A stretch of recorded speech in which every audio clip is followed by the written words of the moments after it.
Good morning, good evening, good afternoon. Ooh, wobbly pontoon. Thought I'd try another change of scenery. Today's video is all about Kirsty Allsopp, not the Duchess of Ditchwater, because really, Meghan is as dull as Ditchwater. I'm waiting to hear any outcome from Balmoral. And I'll be the first to let you guys will be the first to know if I hear anything. No, the Kirsty Allsopp thing. And it's not really about Kirsty. Now, I don't know if anyone else has seen the story. Kirsty Allsopp is a UK TV presenter. Comes across as a very nice lady. In fact, I think she is friends with... I'm not sure if she's friends with the Princess of Wales, but she's friends with the royal family. Anyway, she let her son go on a Euro rail, like touring Europe, age 15. I think he was with someone who was 16, and she tweeted about it. Now, Kirsty, being a public figure, I deeply suspect, has her critics. Shall we call them critics? Or trolls, shall we say, who then apparently have reported her to child services, who have taken it seriously. And Kirsty's had them on her case. It appears she's had a couple of phone calls. Now, I'm certain that Kirsty Allsopp knows her son better than anyone else and would know if he's capable or not. Every child is different, and some 15-year-olds are very, very grown up and responsible, and some are not. So it just depends, you know, it's a case-by-case basis, and I think sometimes there is... people do tend to wrap children up a little bit in cotton wool. Although, having said that, terrible things can happen. But terrible things can happen right on your own doorstep as well, as we all know from the tragic events with the three little girls in Southport. And I really sympathise with her. I mean, me personally, Benji made a lot of friends online through gaming all over Europe when he was 13, 14, and when he was 15, he said he wanted to go to Switzerland to meet one of his friends, and then he wanted to go to Luxembourg, and I said, no. Now, I feel that was the right decision, and so does Ben now, that he's 20 now. But, as I say, there are other teenagers, perhaps it would be okay. Now, the thing is, the real subject, the real meat in the sandwich I want to talk about is trolls doing this to Kirsty. This is one of the dangers of not only being in the public eye, but also she's clearly openly sharing stuff about her life, like we do. And these are the dangers. And isn't it a sad and sick world that you get people who take delight in doing something like this to someone in the public eye, which then makes, you know, other people think, well, I don't want to share anything, I don't want to tell anybody anything, because there could be some evil person out there with nefarious. But what's even sadder is the council taking it seriously. And she not only got one call, but two, you know. And by the sounds of the nature of the calls, it could have been handled differently by these child protection people. It doesn't sound like they handled it very well at all. They could have phoned her up and said, look, we've had a few complaints, they're probably malicious, we just want to check this out, it's our duty, it's our job to check this out, can you just give us some background on this? They could have approached it like that. It doesn't sound like they did. Now, I'm going to tell you guys a story about malicious people without naming any names. As you've heard me all refer on more than one occasion, us as a family, we've had a couple of psychopathic, psychotic, evil bastards in our lives who were really harassing us and worrying us and doing all manner of horrible things for about 8 years before we kind of got it under control. We don't really have anything to do with them these days, so they don't affect us, but I dare say they subscribe, and because they do stalk us. They stalk us wherever we go on the internet.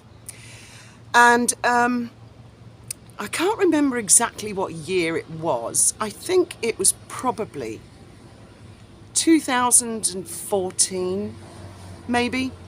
Anyway, it was my birthday.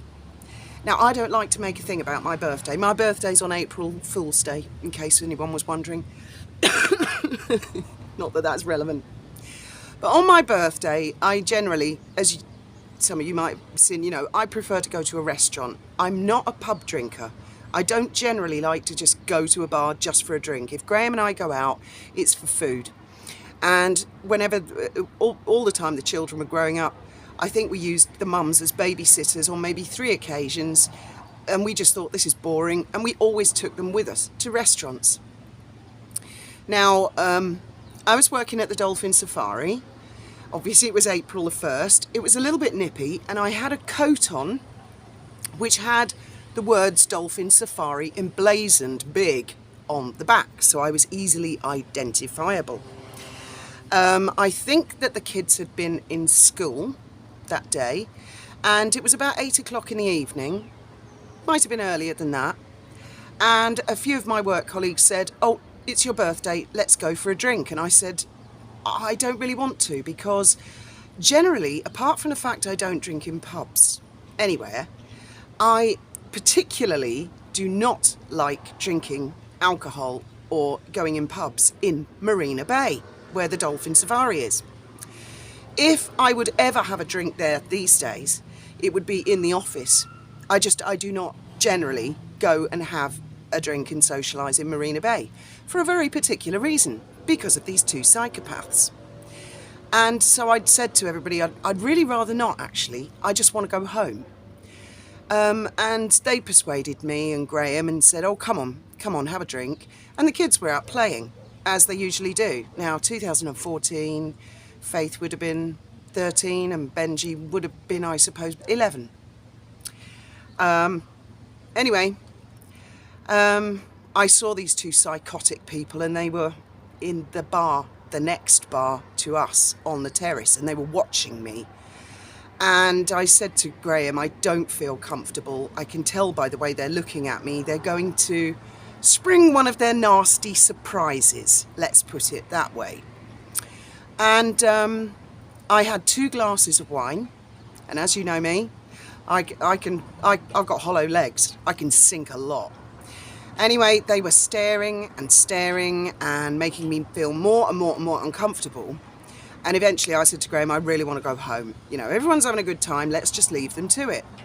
So we started walking home to Spain, which involves, of course, crossing the border. And when we got to the border, Faith had disappeared somewhere. I think she'd gone in the supermarket. So Graham went to look for her, leaving me and Ben standing at the border. Next thing I know, a police officer, a huge police officer, walked up to me and was like staring in my face but not speaking, which made me feel really uncomfortable. So I said, "Can I help you?" And he went, "Oh, you tried to assault me." And I looked at Ben, and Ben said, "Mum, you've got a problem. There's another one behind him." And I was like, oh my God. Anyway, this guy arrested me. By this time, Graham had turned up, he'd found Faith, and he was like, "What's going on?" And I said to him, I swear to God, Graham, I didn't speak to him, I didn't look at him. He came over to me, I asked him, "Could I help you? Can I help you?" And he said, "You assaulted me, Sarge, she's shouting at me, she's drunk." And I just thought, oh my God. They put me in the back of a police car. I thought, this is fucking, of course I'm wearing the Dolphin Safari. I was a target, there she is. It's horrific. I mean, this is one of the more minor things that they've done to us. Anyway, Graham spoke to the sergeant and he showed him my passport and said, "Look, it's her birthday." And the guy said, "She doesn't appear drunk to me, actually." So they let me out of the police car. And that was that. We went home. And I just thought, oh my God. And I said to Graham, I told you, if I go drinking and those psychopaths are sitting there, I guarantee you it's them that's behind this. Anyway, about 3 weeks later, social services contacted me. But they handled it very differently in Gibraltar. Actually, no, I think it was about 4 weeks later, because the lady said, "Oh, the people who reported you have been desperately trying to report you in Spain, but the Spanish have told them, you know, get knotted. We're not interested in this." Anyway, this lady said, "Look, I just want to come and chat to you." And I said, "Well, I'm going to bring Ben, and you can meet Ben yourself." And and I think Faith was, I can't remember where Faith was. Anyway, I took Ben. The lady met him. This was all during lawsuit as well, you know, so work it out for yourselves. Because when the lady came down to meet me in Marina Bay, she said, let's have a coffee in one of the restaurants. And I thought, oh my God. And one of my defendants was standing outside the first restaurant. Well, he had his arms folded. It was like that. I said, I don't want to sit here. Let's go to another restaurant. We went to another restaurant and another one of my defendants was standing there like that. So I said to her, I'm actually in a lawsuit with these guys. And she said, I feel this is a malicious complaint. This is something that's been stoked up. And I said, I think I know where this has come from. Anyway, she met Ben and she was more than happy. She said, oh, they're ridiculous reports. They said, the complainant said that he's not wearing a jumper. And I said to her, it's July. And she said, that's a fair point, actually. I mean, you just don't wear jumpers in this neck of the woods. And she said, I can't believe how articulate he is, how happy, healthy. And I actually had to crew on the dolphin boat. And I said, well, you work for social services. I'll leave you to chat to Ben alone so you can actually interrogate him without me here. And then you know for sure. And that's what she did. And then he came back to Marina Bay. And we didn't hear any more for another 4 weeks. And then this girl called up and said, I'd like you both you and Graham, to come to the office. And she said, there was a report that you were drunk at the border. And this came from the police. And I said, oh, yes, I remember that. I remember that. Oh, yes, it must have been months later because my birthday's 1st of April and the first meeting was in July. And the next meeting, well, it wasn't very long after, probably September. Anyway, she said, you were rolling around outside the Ship, which is a pub in Marina Bay, according to the officer at the border. And I said, how can an officer at the border see the Ship or Marina Bay from the border, which is about a mile away and round many corners? And she agreed and said, yes, that's a bit of a Freudian slip, isn't it? Well, these psychopaths that we know, they used to have lots of, shall we call them friends in the police? I can't think what they had in common or... I don't have sinuses, by the way. Thank you very much to the lady who emailed me about that. I personally don't have sinuses, but I think back in the olden days, it doesn't go on quite so much now. They might have had something in common, or our psychopaths might have had some sweeties in their pocket that certain people liked. Anyway, that was an end to the matter. The woman just said, I can see from the documents that I've shown you to and the ones I'm not allowed to show you because they're to do with informants, she said, I can see these are complaints of malice. You've already told me that you're suing certain people, and you've already told me that you have these two psychopaths who, off the record, between us, do this to other people, right? So she took it with that spirit, that it was malicious. It's obvious to me what's happened to Kirsty Allsopp is malicious.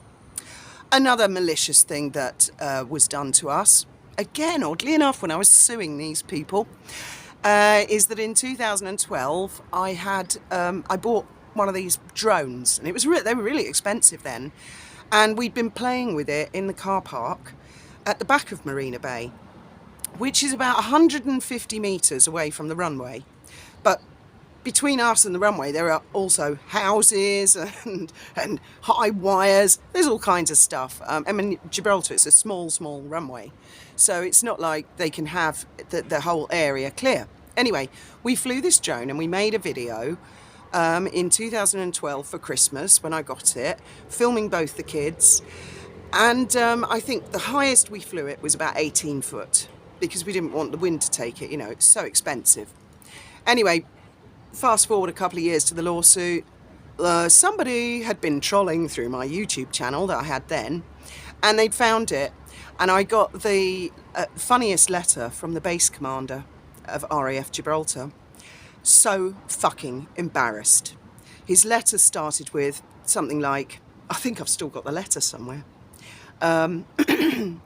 I deeply apologise for having to write to you about this. However, we have received a complaint that you were flying a drone 2 years ago at Christmas. I mean, if you please. And you have been reported by somebody for, and this video had had like 10 views, right? So, and yeah, I was suing someone. I wonder who I wonder who the informant could have been. Anyway, so my point is, it's not just trolls, it's not just critics. Quite often people feel if they get an angle or a way they can put a malicious complaint in, they'll do it. Well, just because you can do it doesn't mean you should. To give another example, we had a couple of really nasty, disgruntled ex-employees, let's put it that way. And they were really angry with our bosses, but our bosses lived miles away. And they didn't know where their house was. But of course, our house was on their way home. Guess whose windows got smashed? Guess whose tyres got slashed? Guess whose cars got scratched? Because we were seen as the managers of Dolphin Safari by them. So anyway, this went on for like 3 years. My God, that involved a solicitor's letter which brought it all to a grinding halt as well. Anyway, during the COVID, my mate Karen sent me a WhatsApp, and a few other mates of mine sent me a WhatsApp and went, oh my God, have you seen this crowdfunder that these 2 ex-employees have set up? They said she's in prison for cocaine and they've had a baby and the baby don't have a passport. Oh, they were in a right pickle. And it wasn't Karen, but a few other people messaged me and said, well, now's your chance, you can stick the knife in. And I said, well, why? I don't care. As long as they're nowhere near me, I don't care. I'm not that kind of person that I'm going to kick someone when they're down, even though they are 2 of the most unpleasant people I've ever met in my life. There was always suspicion they were being paid by a couple of psychopaths in order to infiltrate and cause our lives even more misery. But I never did. And neither did Graham. And I've no idea what happened to them in the end. As far as I know, she's still in jail, and I don't know. And that's here in Spain. And for cocaine, I mean, you're looking at 12 years standard, and you'll do 9 of those 12. So I don't care. I mean, couldn't happen to a nicer person, basically. But I wasn't going to report their GoFundMe. I wasn't going to try and shit stir and make their life even more difficult. I mean, for one thing, they got a baby. No matter how unpleasant they are, they've got a little baby. And even if they didn't have the baby, I wouldn't have cared. I don't care. Just because you can shit on someone doesn't mean you have to shit on someone. I mean, another example is there's been some idiot this year set up a GoFundMe over some fucking lawsuit. And I've never reported that. I don't care. He's closed it down now. He sent me a legal letter, I replied, and that was the end of that matter. And I tell you what, if he rears his head, I am going to read out the entire letter that I sent him.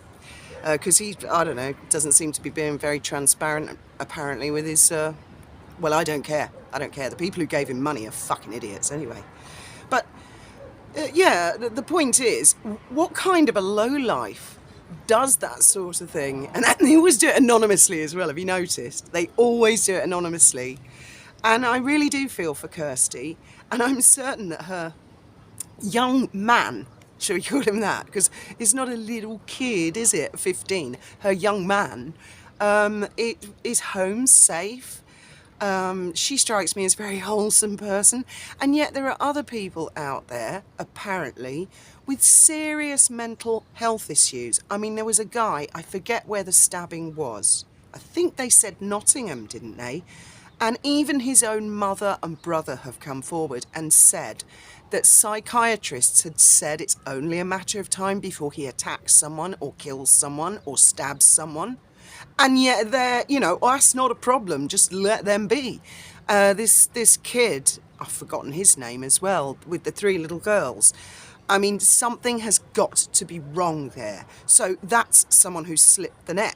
Someone like Kirsty Allsopp, who comes across to me as a very well-balanced lady, who's made, I'm certain, an informed decision. She's not going to just... And Europe is not a death trap. I mean, I don't think the UK is a death trap. I think sometimes it's too easy for people to get wound up on social media and to start believing that the whole world's turning to shit when it isn't, actually.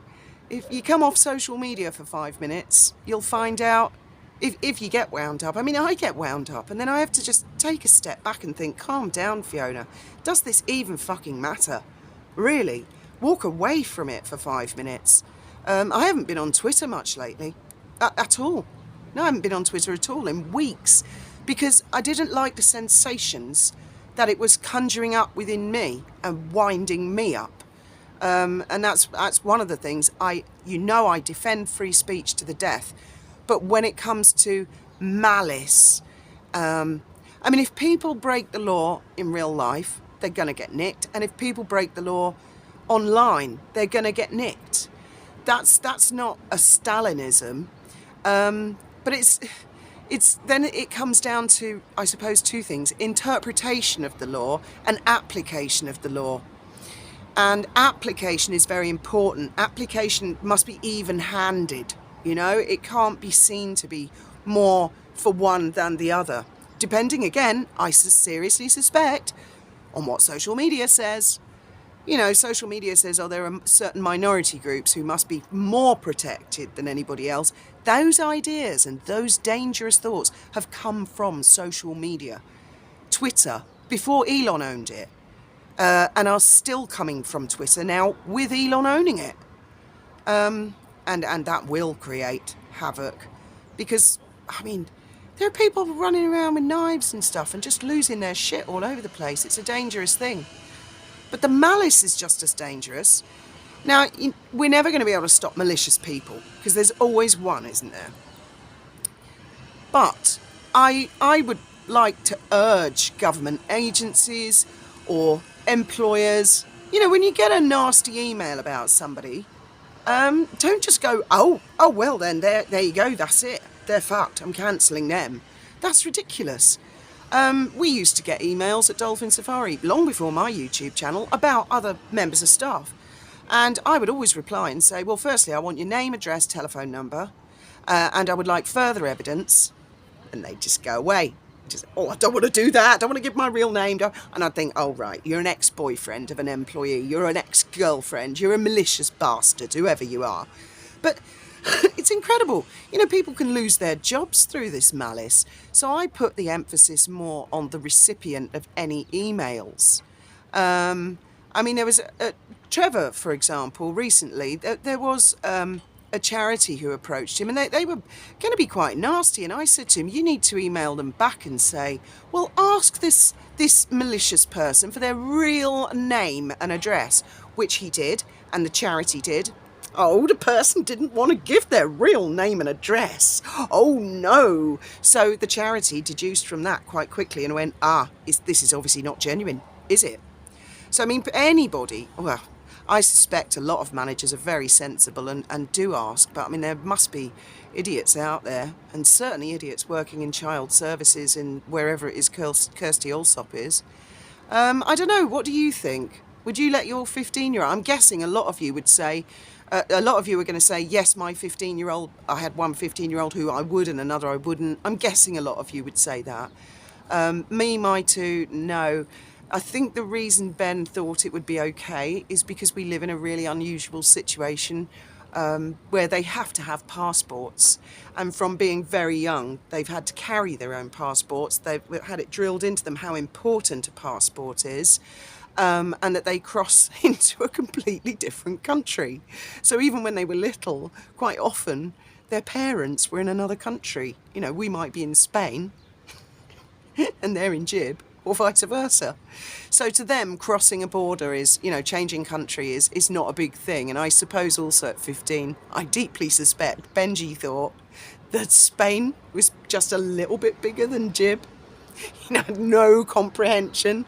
That was part of the reason that we did the holiday to Cannes, the Cannes Film Festival in Monaco, to demonstrate to them how big Spain is. We got the train to Madrid, then flew to France, you know, and to just give them a bit more of a concept, because when you grow up on a rock, that's a whole country that size for a child. They might think, and then when we got to Monaco, they could see Monaco's a very small place again. and then we're in France 1 minute, and then we're in Italy, and they're starting to get a lick of this whole thing. So I think he just thought Switzerland was only up the road and Luxembourg probably not much further. But then no, he was not the type of character. There's no fucking way he would have gone traipsing around Europe. I'm sure he would have been capable, but I dread to think. But I mean, it's up to each parent to do that. And the idea that they're going to keep a record on the lad until he's 25, for God's sake. Till he's drawing his pension. Anyway, it's just a lovely early morning, and I thought I would have a chat with you guys about that. And I haven't even looked up Ditchwater Duchess yet, but I will. I'll have a look. And like I say, I'm waiting to see if something comes out of Balmoral. That's the biggie for me. I think the Prime Minister's going up there this coming weekend, so I shall be watching for body language and all that. As always, thank you very much for listening.